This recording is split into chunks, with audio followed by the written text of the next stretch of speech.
O Senhor esteja convosco. Ele está no meio de nós. Proclamação do Evangelho de Jesus Cristo segundo João. Glória a vós, Senhor. Naquele tempo, houve um casamento em Caná da Galileia. A mãe de Jesus estava presente. Também Jesus e seus discípulos tinham sido convidados para o casamento. Como o vinho veio a faltar, a mãe de Jesus lhe disse: eles não têm mais vinho. Jesus respondeu-lhe: mulher, por que diz isso a mim? Minha hora ainda não chegou. Sua mãe disse aos que estavam servindo: fazei o que ele vos disser. Estavam 6 talhas de pedras colocadas aí, para a purificação que os judeus costumam fazer. Em cada uma delas cabiam mais ou menos 100 litros. Jesus disse aos que estavam servindo: enchei as talhas de água. Encheram-nas até a boca. Jesus disse: agora tirai e levai ao mestre-sala. E eles levaram. O mestre-sala experimentou a água que se tinha transformado em vinho. Ele não sabia de onde vinha, mas os que estavam servindo sabiam, pois eram eles que tinham tirado a água. O mestre-sala chamou então o noivo e lhe disse: todo mundo serve primeiro o vinho melhor, e quando os convidados já estão embriagados, serve o vinho menos bom. Mas tu guardaste o vinho melhor até agora. Este foi o início dos sinais de Jesus. Ele o realizou em Caná da Galileia e manifestou a sua glória, e seus discípulos creram nele. Palavra da salvação. Glória a vós, Senhor. Aleluia, aleluia, aleluia, aleluia, aleluia, aleluia, aleluia.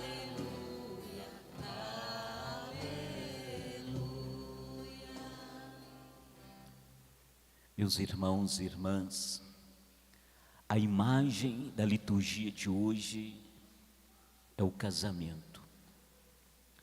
A Bíblia usa a imagem do casamento para falar para nós dessa relação de Deus com o seu povo, da relação de Deus conosco.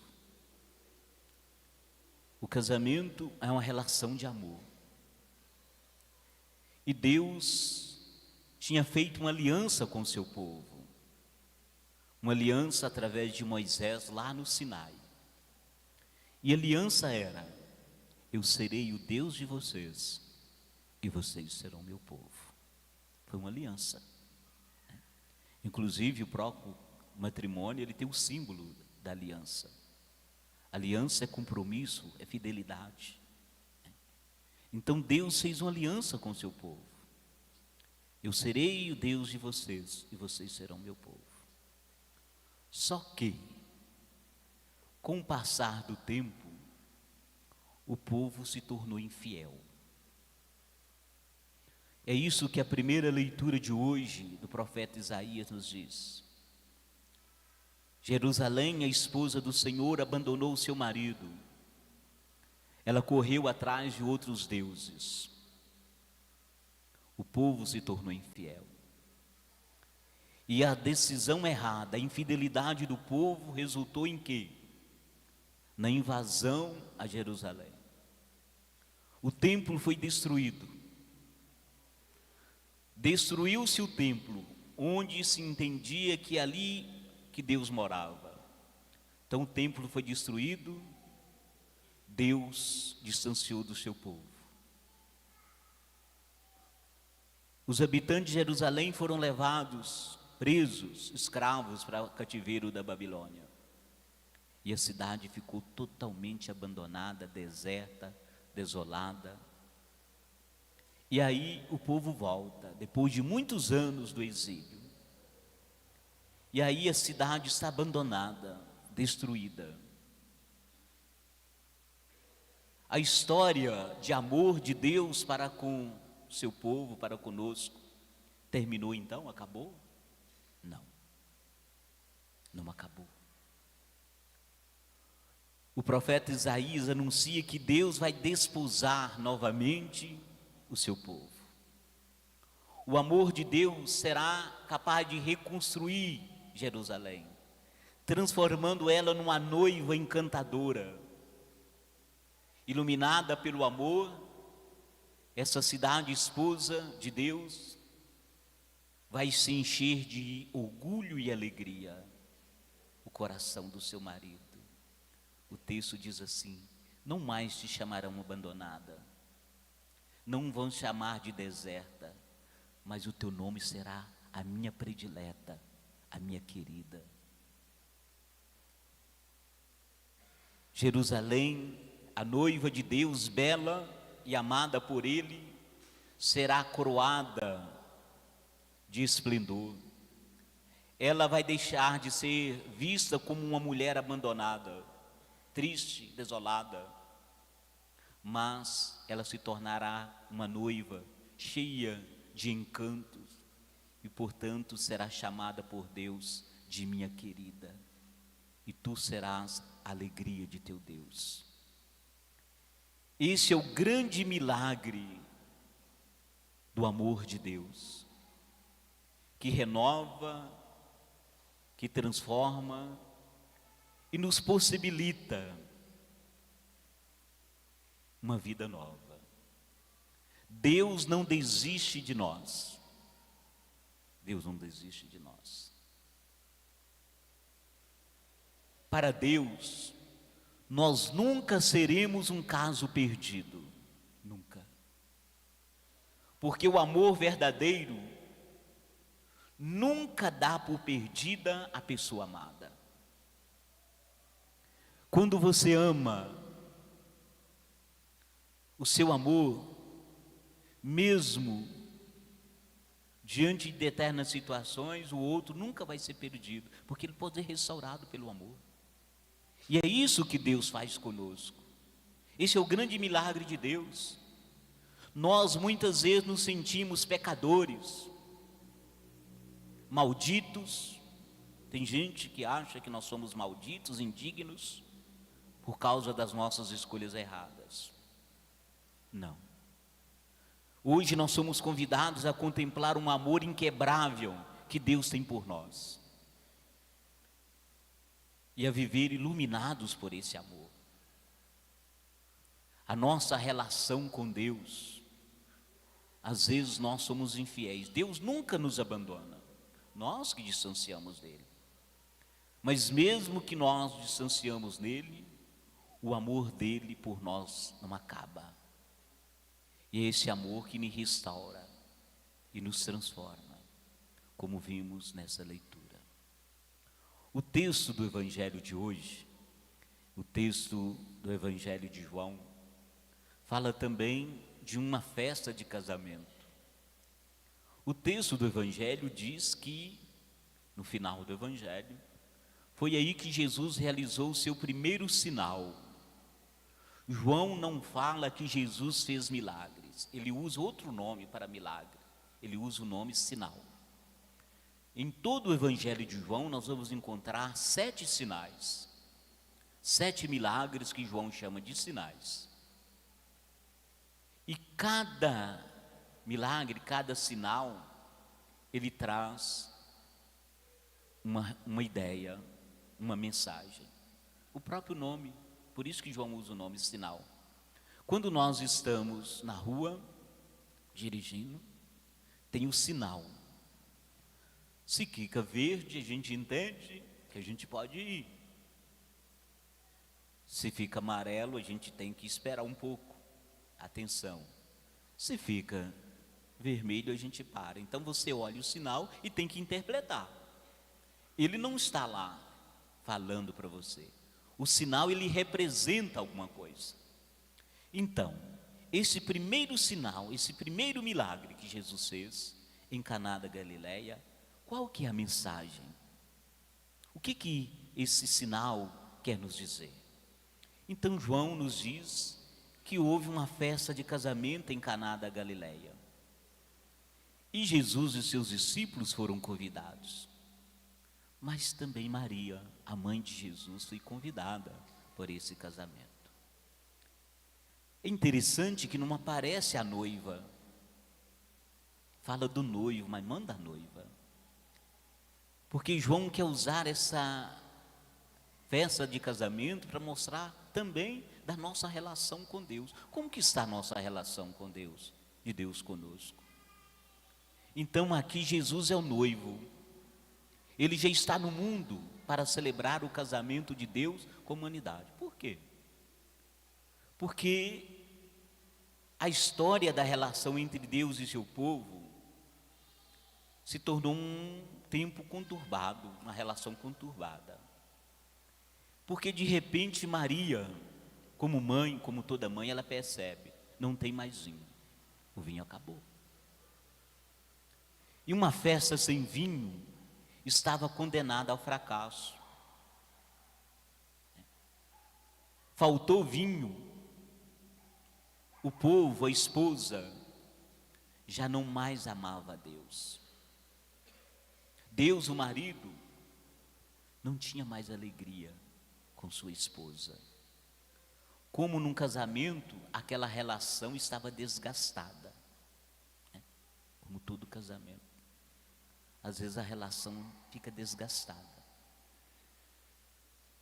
Nós podemos ficar desgastados na fé, a nossa relação com Deus. Não está bom, está faltando. E se a relação não está boa, é fracasso. Então essa imagem do casamento que faltou vinho. Maria percebe, eles não têm mais vinho. Maria percebe que sem vinho a festa não pode continuar. Ela se dá conta de que é precisa a intervenção de seu filho. Sem vinho. Mas o que é o vinho, biblicamente? É a alegria, é o amor, é o próprio Deus. Como que podemos viver uma relação saudável sem alegria, sem amor, sem Deus? Uma relação, qualquer que seja, sem amor, sem alegria, sem Deus, ela está condenada ao fracasso, como nessa festa de casamento. Então Maria percebe isso, e ela sabe quem pode resolver isso: Jesus. E ela diz assim: olha, eles não têm mais vinho. Eles não têm, ela não falou nós não temos, eles não têm, porque ela tinha o vinho, que era Jesus, já estava com ele. E aí Jesus fala assim: mulher, minha hora não chegou. Qual que é a hora de Jesus? É a cruz. A cruz é o verdadeiro momento, a hora de Jesus, onde ele vai demonstrar todo o amor, vai derramar todo o amor pelo seu sangue, por nós. Ali seria uma amostra grátis deste amor. E Maria então sabe que podemos confiar no seu filho. Por isso que ela disse: faça o que ele disser, faça o que ele mandar, vocês não vão decepcionar. E diz o texto que estavam ali 6 talhas, que os judeus usavam para a purificação, porque a religião naquele tempo era uma religião de purificação, de ritos. Só que, quando Jesus fala assim para o servente, enche elas de água, significava que elas estavam vazias. Então a relação estava vazia. As talhas vazias, quando a relação com Deus se resume num jogo complicado de ritos externos, de regras, de obrigações. Pois se você não fizer isso, você vai para o inferno. Se você não fizer aquilo, você vai para o inferno. Cheio de ritos e regras que a gente tem que cumprir. A religião se torna um pesadelo insuportável. Como também em qualquer relação. Num casamento, você manter um casamento por obrigação, ele se torna um peso insuportável. Na amizade, que você manter uma amizade com a pessoa simplesmente por obrigação se torna um peso insuportável. E a nossa relação com Deus também. Porque eu vou à missa, porque se eu não for, isso se torna um pecado grave, eu vou para o inferno. Isso é obrigação, não é amor. Aí você vem por obrigação. Não tem gosto, isso vai se tornando insuportável, sem gosto, sem sabor, sem alegria. As nossas relações podem estar assim também, dentro da nossa casa. A gente está sem sabor, não tem alegria, é por obrigação. As talhas estão vazias. E aí Jesus manda encher as talhas. Eles encheram até a boca. E quando o mestre Sala experimenta aquela água, era vinho. Vinho de ótima qualidade. E mais, não foi qualquer quantidade, não. 6 talhas de 100 litros, 600 litros de vinho. Abundância de amor, de alegria de Deus. O chefe da mesa prova a água transformada em vinho. Ele não sabia de onde vinha. E a festa foi salva. E a festa continuou. O que estava faltando era a alegria, o amor, era o próprio Deus. E a festa pôde continuar. A relação pôde continuar. Mas coisa interessante. Paulo, na segunda leitura de hoje, nos lembra uma coisa. Ele lembra os cristãos de Corinto dos carismas, chamado de dons. Os dons que nós recebemos não pode ser usado só para nós mesmos, não pode ter uso exclusivo. Tem que estar a serviço de todos. O apóstolo lembra a comunidade de Corinto que a diversidade dos dons, ele enumera no texto de hoje 9, é o mesmo Espírito que nos dá esses dons, e é o mesmo Deus que age em nós. Interessante. Imagine se Maria não percebesse a necessidade daquele casal. O milagre que Jesus fez não foi um milagre onde só ele agiu, não. Foi necessário muitas pessoas. Maria percebeu que não tinha vinho. Ela caminha, vai até Jesus, olha, não tem mais vinho. Jesus olha para o mestre Sala e fala assim, olha, enche as talhas de água. Alguém teve que encher as talhas com água. Alguém teve que pegar e levar. Então os dons que nós temos, que você tem, não pode ser guardado só para você. De jeito nenhum. Porque se você guardar esses dons que você tem, os milagres não acontecem. Os dons que o Espírito Santo nos concede, por mais pessoais que sejam, são para servir. Os dons, o carisma, não pode ser fator de divisão. Tem muita gente que tem dons bonitos, mas usa ele para dividir, inclusive a igreja. Tem muita gente que quer dividir a igreja. Quem usa os seus dons para dividir, tem um dom falso. Os dons que o Espírito Santo nos concede, que nós recebemos, é para ser colocado em comum, para gerar grandes milagres que transformam a vida dos outros, como foi Canaã da Galileia.